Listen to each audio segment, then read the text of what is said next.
बहुत बहुत धन्यवाद अवधेश जी। बहुत अच्छा मन संचालन आप करते हैं। आपने सबको बहुत अच्छे तरीके से जोड़ करके रखा।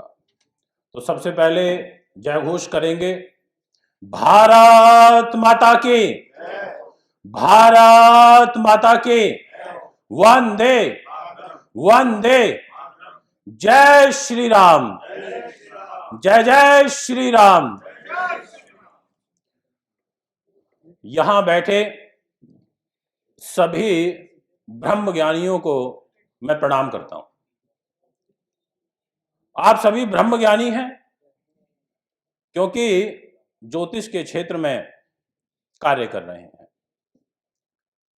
देखिए, ब्रह्मांड को जानना, ब्रह्मांड को पढ़ना, ग्रहों की गति को पढ़ना, ये कोई आसान टास्क नहीं है। आप कोई भागवताचार्य तो है नहीं कि आपने रामायण पढ़ी, गीता पढ़ी और उसका अध्ययन किया और अपने अनुसार फिर उसको आपने प्रस्तुत किया।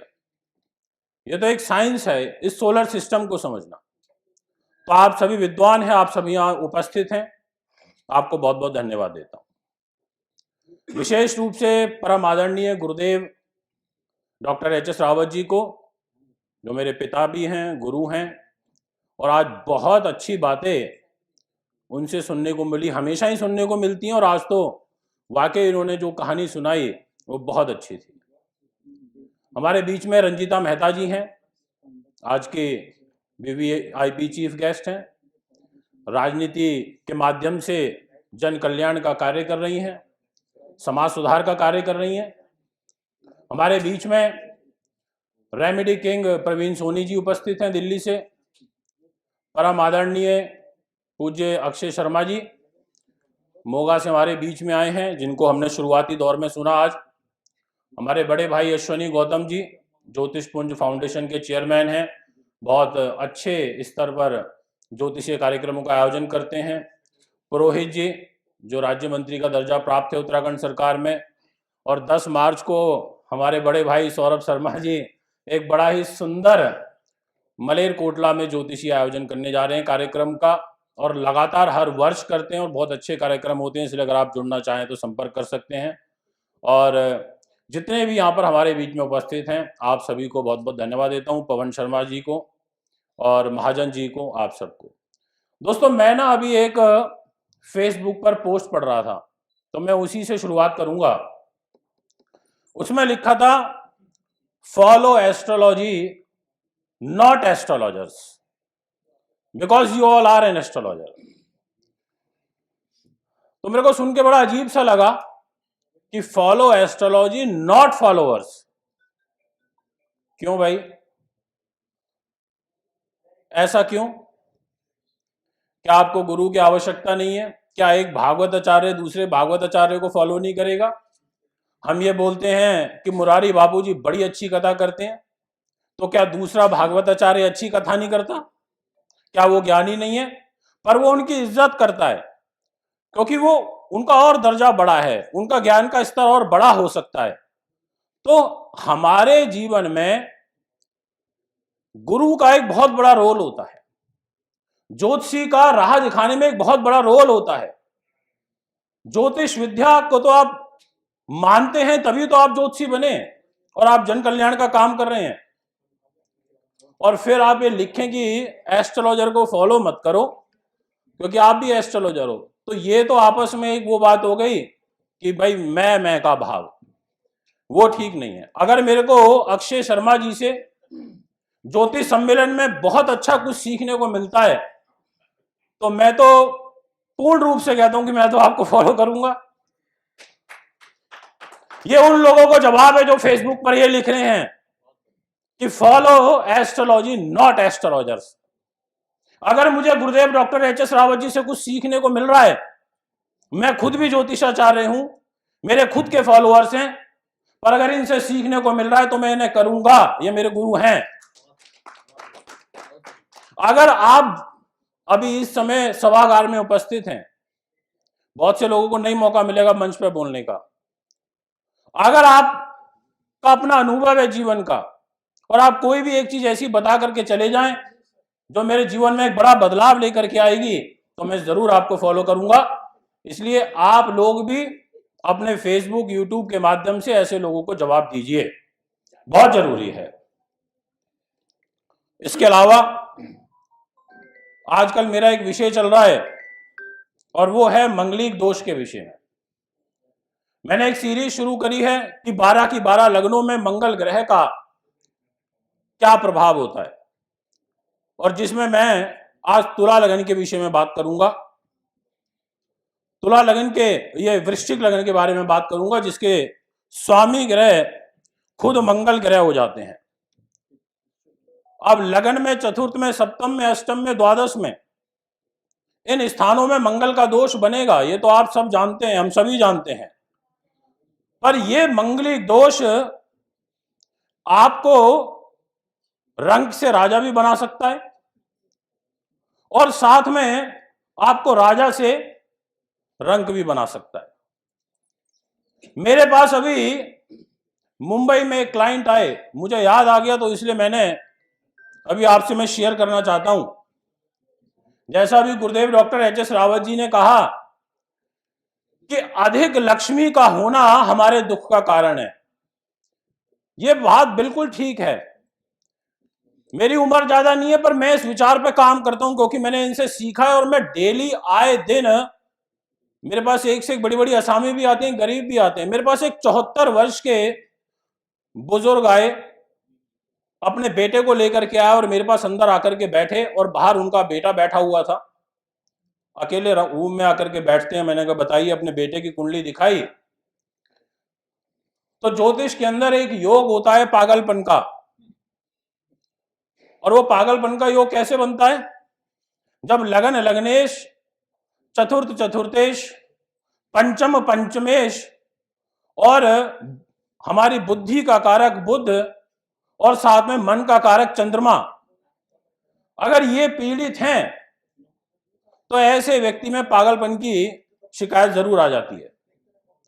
वो योग मेरे को उस बच्चे की कुंडली में लगे, उस व्यक्ति की कुंडली में लगे जिसकी कुंडली वो दिखाने आए। तो मैंने उनको बोला कि आपका बेटा तो बहुत मेंटली सिक होना चाहिए, इसकी तो ग्रह दशा भी बड़ी खराब चल रही है, इसका बुध नीच का है, इसका चंद्रमा नीच का है, ये तो मेंटली डिस्टर्ब रहेगा। उसके बाद उनके आंखों से आंसू निकल गए। मैंने बोला आप रोइए मत, आप बताइए क्या पीड़ा है? बोले मेरी ये पीड़ा है कि मैं 74 वर्ष का हो गया, मेरा जो बेटा है मेंटली सिक है, डिप्रेशन में है, ये डेली 8-8, 10-10 दवाइयां खाता है, गोलियां खाता है, तो जाकर के इसको नींद आती है।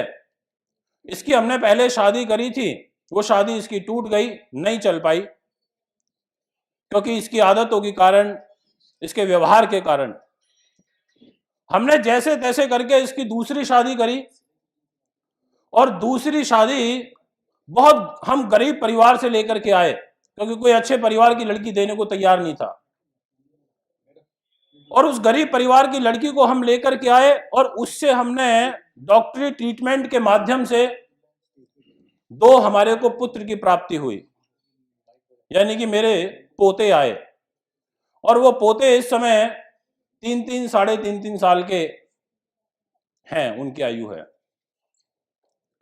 मेरी पीड़ा यह है कि मैं 74 वर्ष का हूं, मेरी कंपनी 1200 करोड़ की है और मेरा बेटा मेंटली सिक है। उसकी उम्मीद उन 2 पोतों से है। उसकी पीड़ा यह है कि क्या मैं इतना जी पाऊंगा कि मेरे ये 2 पोते मेरे आगे का जो साम्राज्य रहेगा उसको संभाल पाएं? क्या मैं इनको इतना तैयार कर पाऊंगा कि वो मेरे पोते मेरे आगे साम्राज्य को संभाल लें? तो उस समय ये सुनकर के मेरे को इतना अजीब सा लगा, मेरे मन में ये भाव आया कि देखो 1200 करोड़ का व्यक्ति है और उसका दुख देखो, उसकी पीड़ा देखो, कि उसको जो उम्मीद है अपने पोतों में नजर आ रही है और उसको खुद नहीं पता कि मैं कितना जीऊंगा। इसलिए दोस्तों, अधिक लक्ष्मी तनाव का कारण है, कम लक्ष्मी होना तनाव का कारण है। और जिस स्तर पर आप और हम बैठे हैं हम लोगों के लिए अधिक लक्ष्मी कमाना भी कोई बहुत बड़ा मैटर नहीं है। हम लोगों के लिए किसी से लाख, 2 लाख, 4 लाख, 5 लाख रुपए निकालना कोई बड़ा मैटर नहीं है।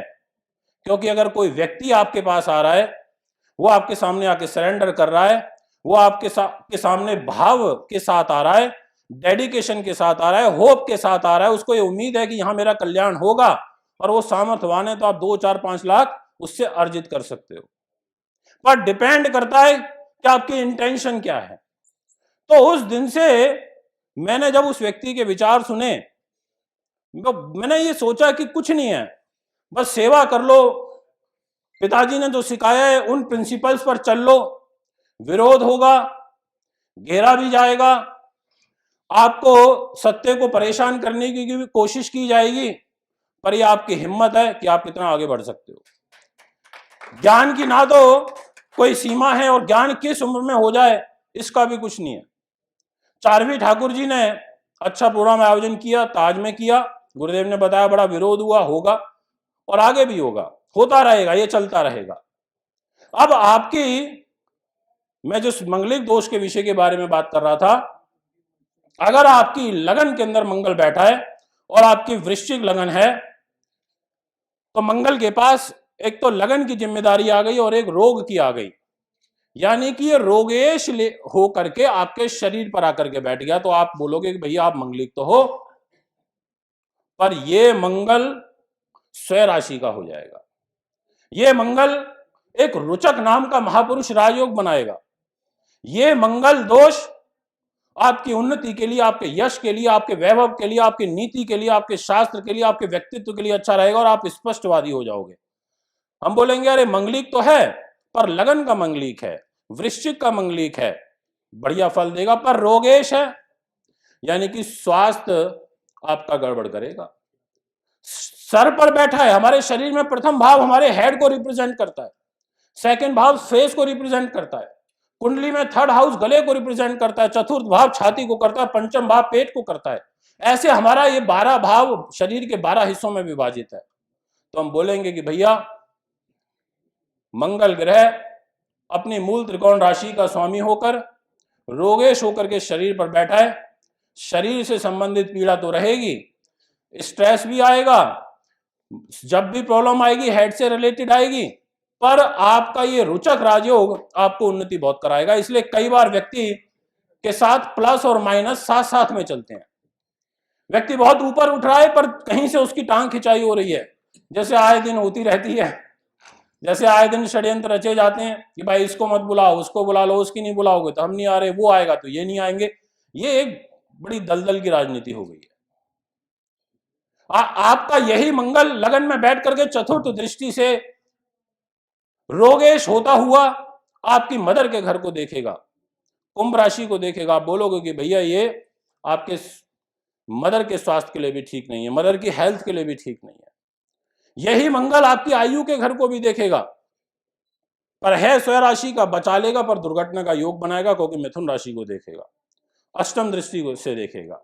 हम बोलेंगे कि ये आपके स्वास्थ्य के लिए, जो दुर्घटना के लिए ठीक नहीं है, मंगल की दशा में आएगी तो आपको इन चीजों का अलर्ट रहना पड़ेगा, सावधान रहना पड़ेगा, पर आप उन्नति भी करोगे। यही वृश्चिक लगन के मंगलिक दोष में अगर आपका मंगल चौथे भाव पर बैठ गया तो मन से क्रोधी हो जाओगे, मन से क्रोधी हो जाओगे, गुस्सा ज्यादा करोगे, आपके सास के लिए ठीक नहीं रहेगा, आपकी मदर के लिए भी ठीक नहीं रहेगा। आपकी अपनी मदर से नहीं बन रही, आपकी सास से नहीं बन रही, सास से नहीं बन रही, ऑटोमेटिकली मदर से भी नहीं बन रही। कई बार ऐसा होता है, तनाव हो जाता है बीवी के कारण, क्योंकि ये बैठा है 4th हाउस में, सप्तम दृष्टि डाल रहा है शत्रु राशि पर, सिंह राशि पर डाल रहा है। इसकी जो चौथी दृष्टि है वो खुद पत्नी के घर में आ रही है, रोगेश है, रोगेश होकर के चतुर्थ में बैठ करके पत्नी को देख रहा है, यानी कि हेल्थ के लिए ठीक नहीं है। तो एक विचार निकल के आता है कि अगर वृश्चिक लगन का मंगलिक है तो ये तकरीबन जहां बैठा है, जहां ये देख रहा है, अब देखने में दृष्टियों का प्रभाव है। अब इसको अगर और हम ब्रॉड कर दें तो अब आप मेरे मित्र हो तो मैं मित्र धर्म का पालन करूंगा, इसको इजी कर दें तो आप मेरे शत्रु हो तो मैं कोशिश करूंगा शत्रुता की, आप मेरे सम मित्र हो तो मैं कोशिश करूंगा बैलेंस करने की। पर रोगेश होता हुआ जहां बैठेगा, जिस घर में बैठेगा, उस घर को तो पीड़ित करेगा, और उस घर में बैठ करके जहां दृष्टि डालेगा चतुर्थ सप्तम और अष्टम, उस घर को भी लॉस पहुंचाने की कोशिश करेगा। अब इसी प्रकार से आपका अष्टम में बैठ जाए, हम बोलेंगे लग्नेश होकर अष्टम में चला गया, हम बोलेंगे भैया ये मंगलिक दोष तो अच्छा नहीं है, क्योंकि आप लगन है तो सब कुछ है, शरीर है तो सब कुछ है, अगर शरीर ही नहीं है तो फिर कुछ भी नहीं है। अब आपका प्रथम भाव अष्टम में और वो भी मिथुन राशि में, अब वहां से उसकी चौथी दृष्टि भी जा रही है आपके बड़े भाई बहन के घर पर, शत्रु राशि पर, कन्या पर। आप बोलोगे कि ये मंगलिक दोष आपके लिए तो ठीक है ही नहीं, आपके बड़े भाई बहनों के साथ आपके संबंधों के लिए भी ठीक नहीं है, क्योंकि ये रोगेश भी है, ये छठे का मालिक होकर के अष्टम में आ गया, लग्नेश होकर के अष्टम में आ गया, यानी कि आपको मृत्यु तुल्य कष्ट देगा जब ये मंगल की महादशा आएगी। इस मंगल की महादशा में चोट, दुर्घटना, हॉस्पिटलाइज, क्रिटिकल क्रॉनिक डिजीज होना, ऐसा आपकी कुंडली में योग बनेगा। यही मंगल की उच्च दृष्टि जाएगी छोटे भाई बहन के घर में, यानी कि अष्टम दृष्टि मकर राशि के ऊपर, तो आप क्या बोलोगे कि ठीक है, बेशक रोगेश होकर के बैठा है पर अपने उच्च राशि को देख रहा है, तो छोटे भाई बहनों को तो बचा लेगा, उनको तो प्रोटेक्ट कर देगा, पर आपके बड़े भाई बहन के साथ नहीं बनने देगा, आपकी छोटों वालों के साथ आपकी ज्यादा बनेगी, और आपके बड़े का स्वास्थ्य ज्यादा खराब रहेगा कंपैरेटिवली छोटे के। तो हम अपनी कुंडली से, हम अपने रिलेशनशिप, अपने साथ वाले उठने बैठने वालों के बारे में भी देख सकते हैं कि भाई कौन व्यक्ति कैसा रहेगा। आपका यही 12वें भाव में मंगल बैठा है, लग्नेश होकर के द्वादश हो गया, लगन का वे तो 12वें में है, यानी कि धन खर्च कराएगा। 12वें भाव में बैठा और वहां शुक्र उसके साथ में बैठा हो, मंगल शुक्र की युति 12वें भाव में, व्यक्ति वासना प्रिय हो जाएगा, उसके एक्स्ट्रा मैरिटल अफेयर हो जाएंगे, क्योंकि सप्तम भाव का जो स्वामी है वो शुक्र बनता है, पति का पत्नी का मालिक शुक्र बनता है।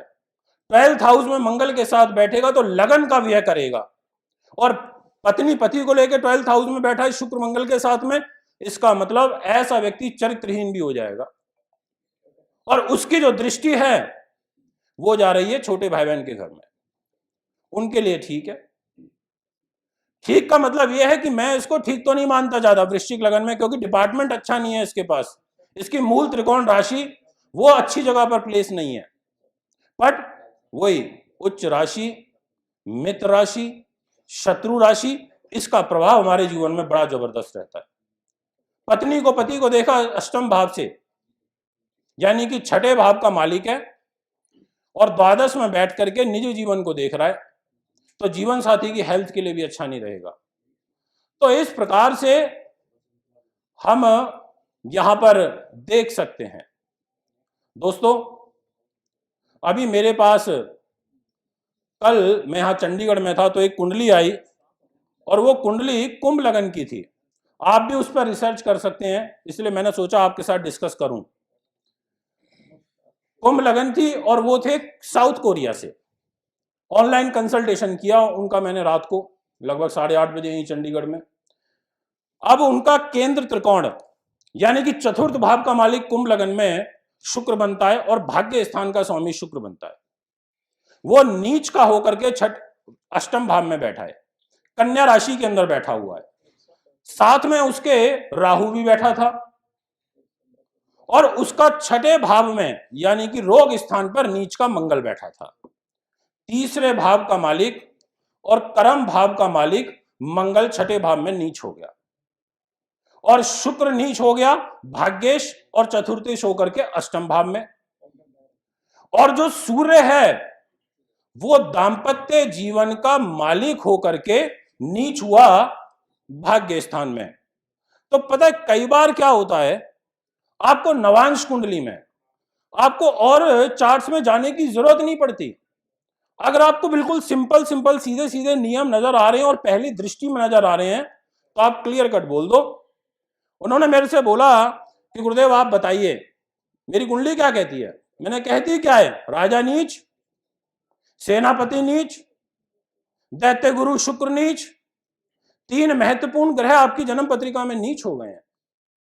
मैंने कहा आपका भाग्य अपनी राशि से 12वें में है, आपके पास सुख साधन नहीं रुक पाएंगे, आप जमीन जायदाद खरीद भी लोगे तो बिक जाएंगी, आपका भाग्य पीड़ित रहेगा, क्योंकि आपके जब केंद्र में ही दम नहीं रहा, आपकी कुंडली के 7वें भाव में शनि बैठ गया, तो मैंने कहा वो शनि तो वैसे ही अलगाव देता है, शत्रु राशि में बैठा है, सिंह राशि के अंदर बैठा है, मैंने कहा आपके दाम्पत्य जीवन को खराब कर देगा, और दाम्पत्य जीवन का मालिक सूर्य वो आपका भाग्य में नीचे है, यानी कि भाव पीड़ित शनि से, भाव का स्वामी सूर्य वो नीच, भाव का कारक पुरुष की कुंडली में स्त्री का सुख कौन देता है? शुक्र देता है, भाव का कारक शुक्र वो भी नीच, तो मैंने कहा आपका तो रिश्ता टूट जाएगा।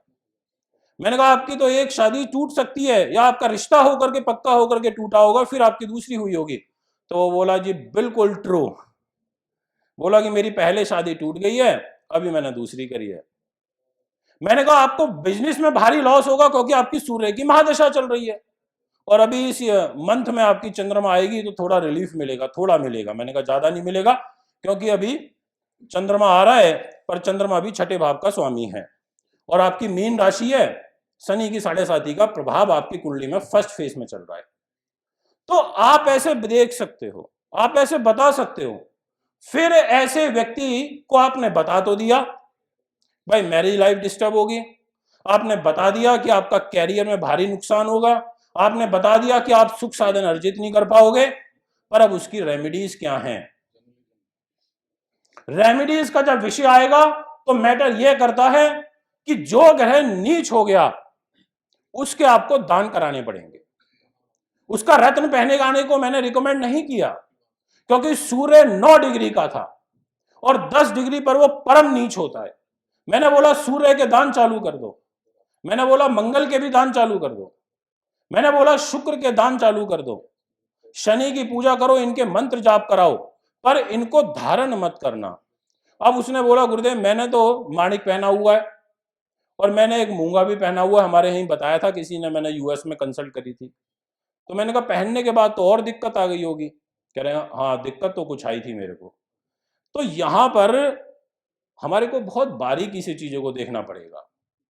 दोस्तों मैं एक बार पुनः डॉक्टर चारवी ठाकुर जी को बहुत बहुत धन्यवाद देता हूं कि आपने इतने सुंदर भव्य कार्यक्रम का आयोजन किया, और आप सभी इस कार्यक्रम को सुनने आए हैं, उसके लिए आप बधाई के पात्र हैं। अपने स्वयं विवेक से, अपने मन से, अपनी आत्मा से और अपनी बुद्धि को एकाग्र करके आपको ये निर्णय करना है भविष्य का कि आपको सम्मेलनों में अपनी भूमिका क्या रखनी है। तो एक बार बहुत बहुत धन्यवाद, प्रणाम, जय श्री राम।